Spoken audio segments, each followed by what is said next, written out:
Welcome to Trev's Memory Lane, part 70. Now, you'll remember in the last Memory Lane, I showed you a film going into the Yarrangobilly caves. So in this episode, I'm going to take you deep into the caves of Yarrangobilly caves. So please enjoy. It's fascinating. Please enjoy it. A little action camera. Hey, Mom.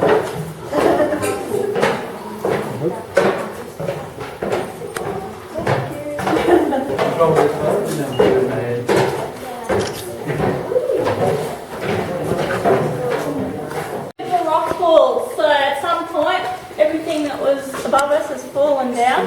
It would have been quite a while ago because you've got some flowstone over there, stalagmite growing up there, you've got some straws and stalactites up there. So it would have been quite a while ago. Look, now I'm saying quite a while ago, everyone always asks me how long ago, and I have to say I really don't know without actually cutting off a piece of formation and taking it and dating it. So it's hard to say. They do give a rough figure of about a centimetre per 100 years for the straws, but that's a really rough figure. That may not even be accurate. Sometimes it's as much as a few centimetres in a year. So.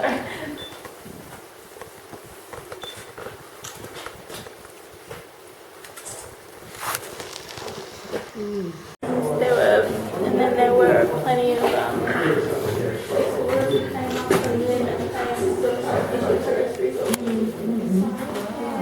What were they looking for?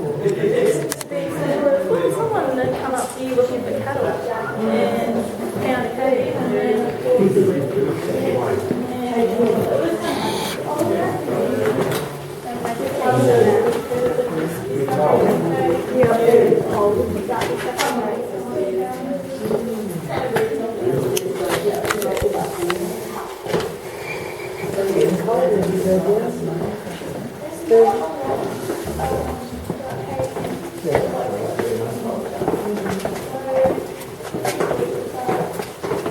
You right, Tommy?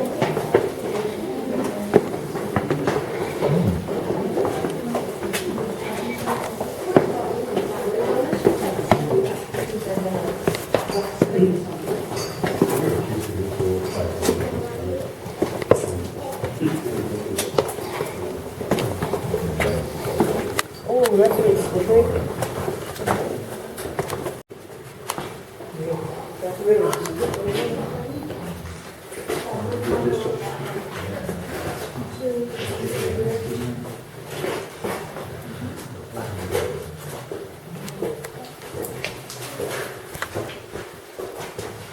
Cool line. yeah. What do we call this? Those who've been into a cave before. They've got one of these in plenty of caves around the country. Organ What's it pipes? look like? Yeah, organ pipes. It looks like organ pipes that you play in church. So, very big church, I think.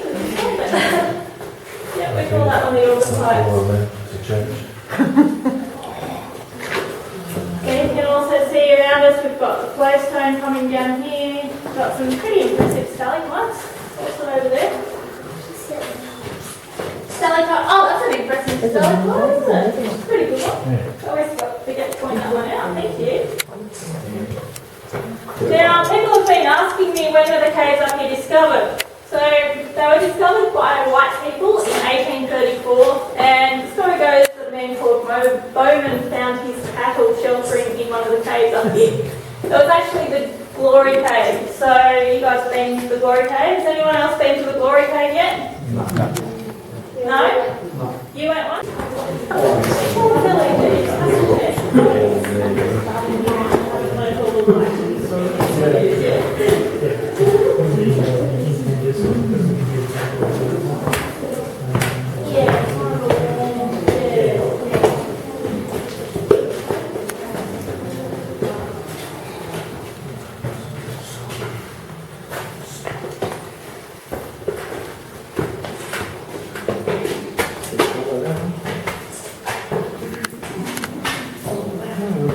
Julie's Man, to take it later. That's all probably.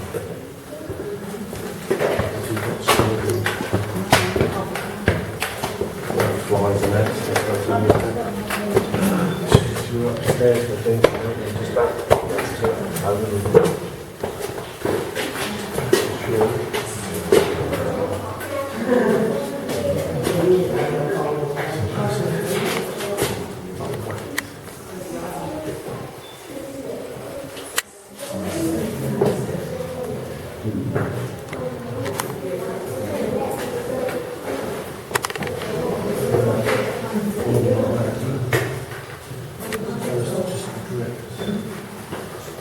should we take it?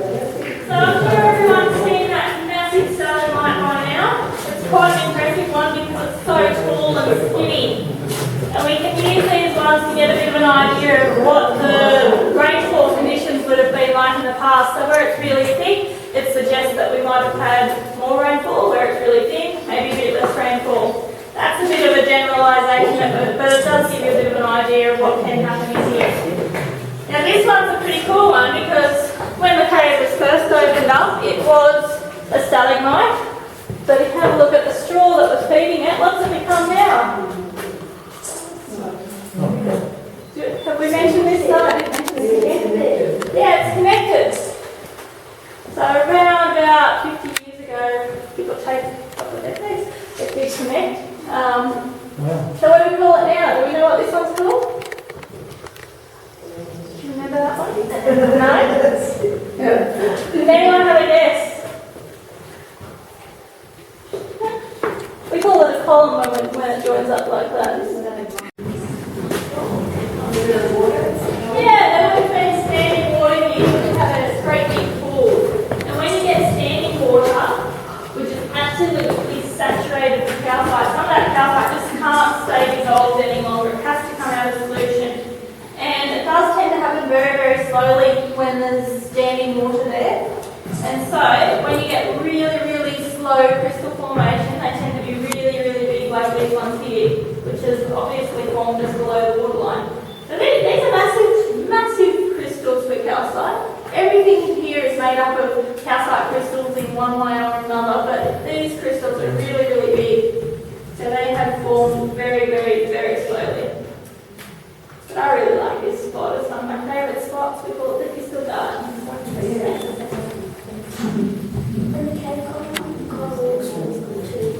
Okay, coral. In here it's actually the spark crystal. This is what we call spark crystal. So I'll see if we've got any more cave coral I can point out to everyone else. But you remember that from last time, don't you? Yeah, it looks a little bit similar. Alright, we'll keep on walking up this way.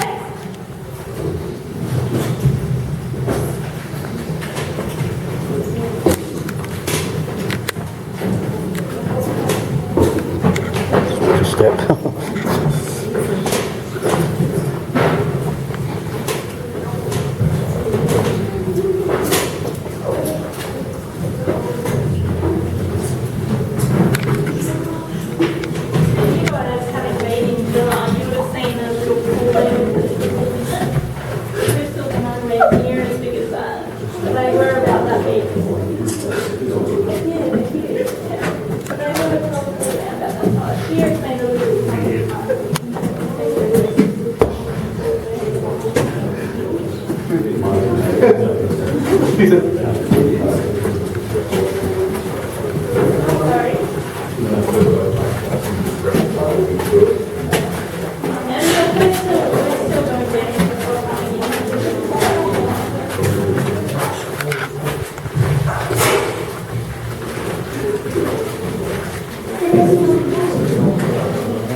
With their beautiful gowns, men came in with their top hats and their suits. It was a very, very posh thing to do. So we didn't want the ladies' heads and their beautiful hair being dripped on. We must divert the water off the path for them. Didn't work at all. You can see it still drips down on the path. But it's become a really good example of how quickly the calcite can actually grow. So that's probably at least 50 years worth of growth there. More.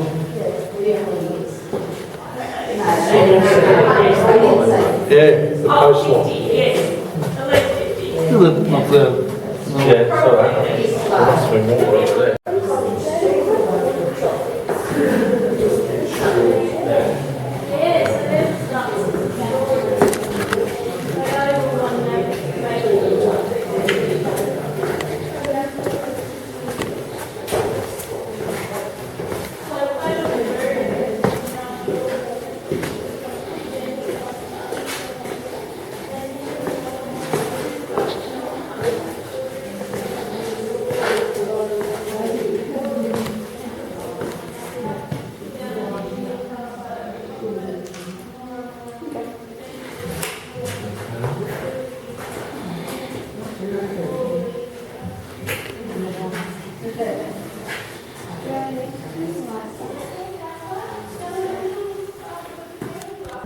I hope you enjoyed the caves, the Yarrungabilly caves, and sorry I couldn't do any talking or anything like that because I was with a lot of mob of people, and but anyway, I've just done some filming there and it just came out of the caves. It was really, really good, really enjoyable, very pretty down there, very cold as well. So anyway, let's push on. Well, I hope you enjoyed part 70 of Trev's Memory Lane. I hope you enjoyed the Yarrungabilly Caves. Now, of course, this is all going back to 2015, so I'd love to go back there again someday. Now, next one will be part 71. Yes, life goes on, doesn't it? Trev's Memory Lane part 71. In part 71, I'll be showing you around a dam called Blowering Dam and a little town called Talbingo, and I'm going to show you the Blowering Dam spillage, the spillway. So and it all ends up with me at a motel at Tumut. So it was a good trip around, being at Yarrungabilly Caves and visiting the Blowering Dam and Talbingo. That'll be in my next adventure. Trev's Memory Lane. I'll see you in part 71. Check it out. Stay tuned.